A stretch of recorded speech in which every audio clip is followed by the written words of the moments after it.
The snow fell like shattered glass that December night, each flake cutting through the bitter Chicago wind as Marcus Chen gripped his daughter's small hand tighter.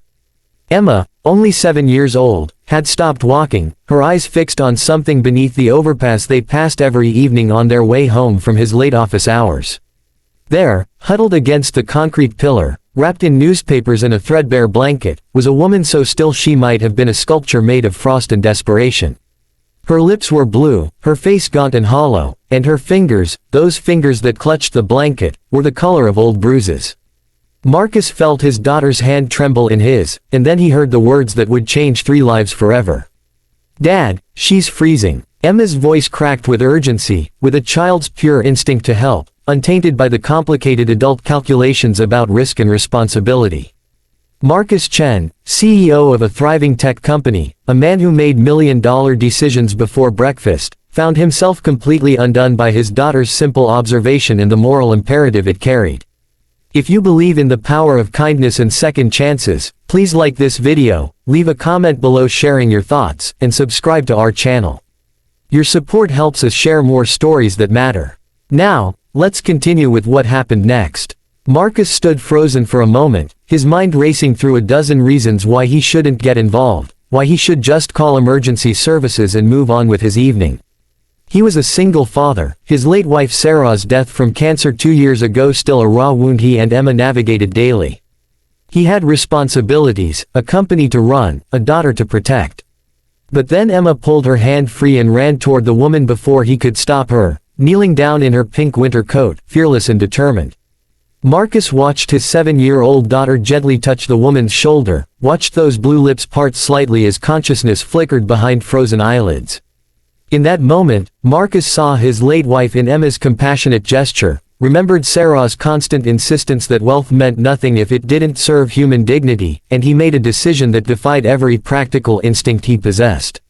Within an hour, Marcus had the woman, who whispered her name was Catherine Morgan through chattering teeth, in the emergency room. He paced the sterile hallway while Emma sat quietly, her small face serious beyond her years, watching through the window as doctors worked. The attending physician eventually emerged, shaking his head with a mixture of relief and gravity. Catherine had been hours from death, he explained, severe hypothermia complicated by malnutrition and pneumonia. Another night on the streets would have killed her. Marcus felt something shift inside his chest, a recognition that this was not a random encounter but something that demanded more than emergency intervention. When Emma looked up at him with those eyes so much like Sarah's and asked quietly, "Can we help her, Dad?" Really help her? Marcus knew his answer before the question was fully formed. The next 3 months became a careful choreography of healing and trust building that tested Marcus in ways his corporate challenges never had. He arranged for Catherine to stay in a small apartment he owned, one he'd been meaning to sell after Sarah's death but had never found the strength to list. He hired a home health aide for the first few weeks, ensured Catherine had food, clothing, and medical follow-up appointments. But Catherine was not easy to help. The trauma that had landed her on the streets, a story that emerged in painful fragments over those winter months, had built walls that kindness struggled to penetrate. She had been a high school English teacher once, Marcus learned, with a master's degree from Northwestern and a passion for Victorian literature. Then her husband died in a construction accident, followed 6 months later by her teenage son's death from a drug overdose, grief compounding grief until she simply broke. She lost her job, then her home, then her identity, until the streets became the only place where her pain felt appropriately housed and suffering. Marcus found himself visiting the apartment several evenings a week, usually bringing Emma, whose uncomplicated affection seemed to reach Catherine in ways adult interaction couldn't. Emma would bring her schoolwork, sitting at Catherine's small kitchen table doing math homework while Catherine, slowly regaining strength, would help her with reading assignments. Marcus watched these interactions with wonder, seeing Catherine's eyes gradually lose their haunted distance, seeing something like purpose return to her movements. He brought her books from the city's best bookstores, beautiful hardcover editions of Bronte and Eliot that made her hands tremble when she held them, as if reconnecting with a self she thought had died in the cold. And slowly, almost imperceptibly, Catherine began to speak not just of survival but of something that looked like hope, mentioning once that she missed teaching, that there was a peculiar pain in having so much to give and no one who wanted to receive it. It was Emma who suggested the idea that would become the catalyst for transformation.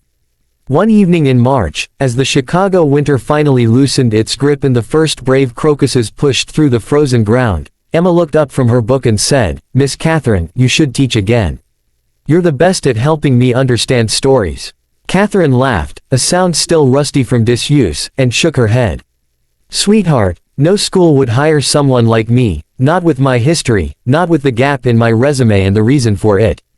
But Emma, with the stubborn optimism of children who haven't yet learned about systemic barriers and institutional inertia, simply said, "Then make your own school." Marcus watched Catherine's face, saw something kindle there, and found himself saying, "She's right, you know. What if we created something new?" The idea took root with surprising speed once Marcus applied his business acumen to Catherine's passion and expertise. Within 6 months, they had established the Second Chapter Learning Center, a nonprofit organization focused on providing free tutoring and educational support to at-risk youth, particularly those in the foster care system or experiencing homelessness. Catherine designed the curriculum, recruited volunteer teachers from among other professionals who'd fallen through society's cracks, and created an environment where learning was paired with dignity, where students received not just academic support but also meals, clothing assistance, and counseling referrals. Marcus provided the funding, the administrative infrastructure, and the business connections that helped the center grow.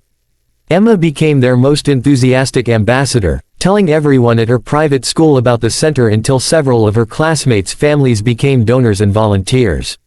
The center thrived in ways that surprised even Marcus's optimistic projections. Within 2 years, they were serving over 300 students annually, with a waiting list that broke his heart and inspired expansion plans.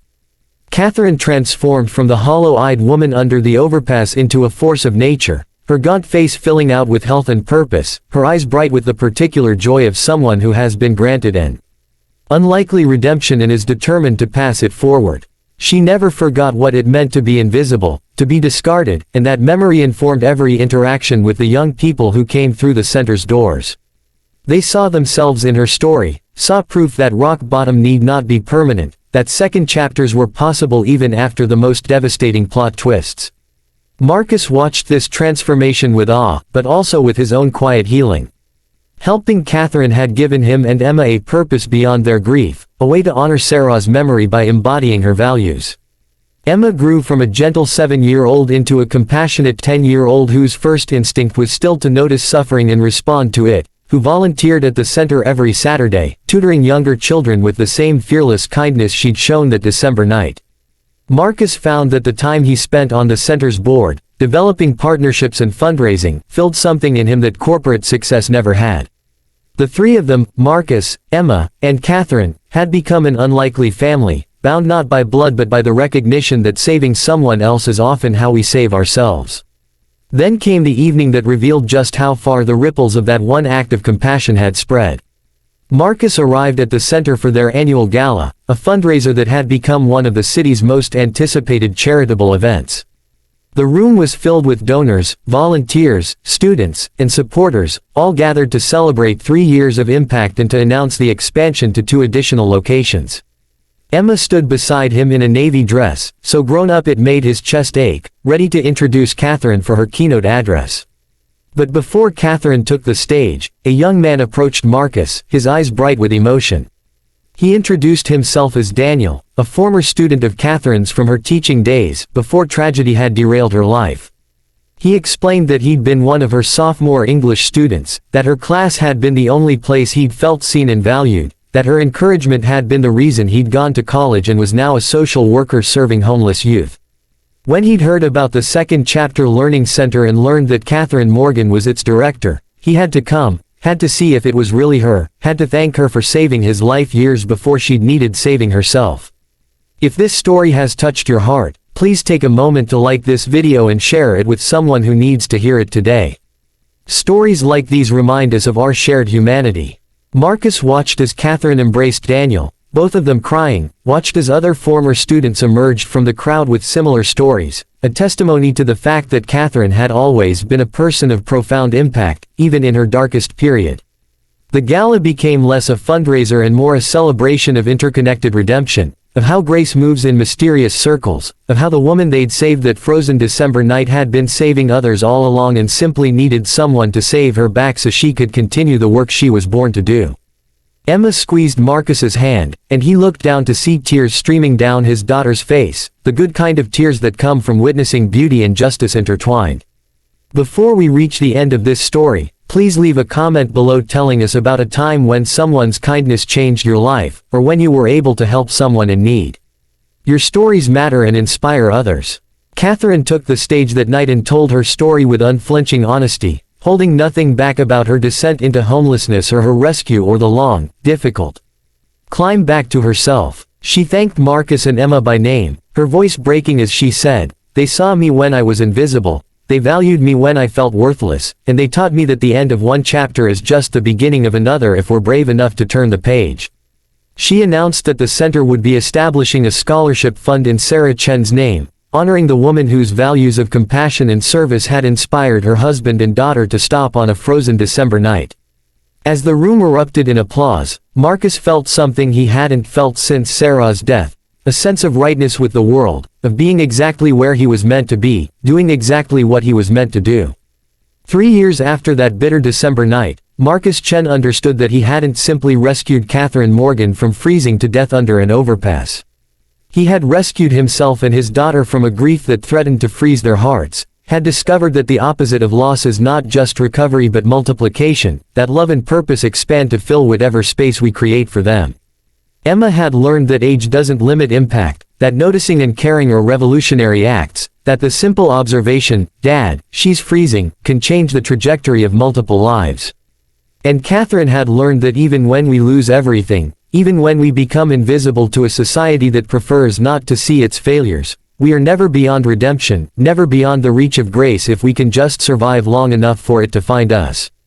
The second chapter Learning Center continues to grow, serving thousands of students, employing dozens of people who themselves needed second chances, and standing as a monument to what happens when compassion meets action. Marcus still walks that same route home with Emma, but now they walk together to the center, where Catherine is usually the last one to leave, making sure every student has what they need. On cold winter nights, when the snow falls like shattered glass, they sometimes pause at that overpass, remembering, grateful for the series of small choices that became a great transformation. And Marcus thinks of Sarah, knows she would be proud, knows that her death, while tragic, had somehow planted seeds of life in the most unexpected places.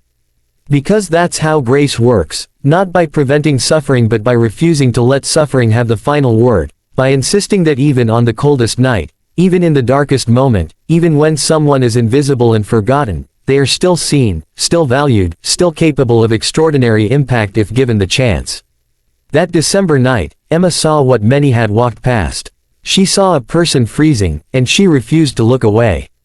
And in that refusal, she saved not one life but uncounted lives, proving that sometimes the smallest hand reaches farthest, and the simplest question contains the most profound answer.